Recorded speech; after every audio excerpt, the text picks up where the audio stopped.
তওবা করেছেন, চেষ্টা করছেন যে আর যেন না হয়, কিন্তু আবার শয়তান কাত করে ফেলে দিয়েছে, আবারও তওবা করে ফেলবেন এবং দুর্বল হবেন না। এখানে ইবলিস আপনাকে বলবে, তুই এতবার একই কাজ করে তওবা করছস আল্লাহর কাছে, আবার কোন মুখে তওবা করবি, থাক বাদ দে।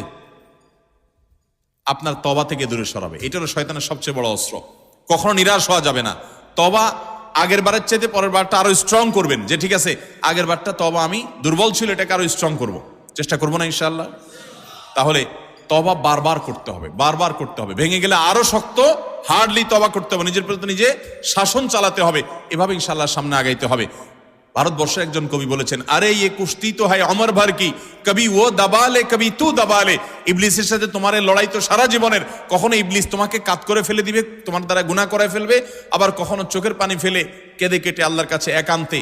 ভাইরা, কিছু নির্জন সময় কাটানো দরকার। আমাদের কোনো নির্জন সময় নাই। নির্জন সময় হলে ওই মোবাইলে আমরা ঢুকে পড়ি।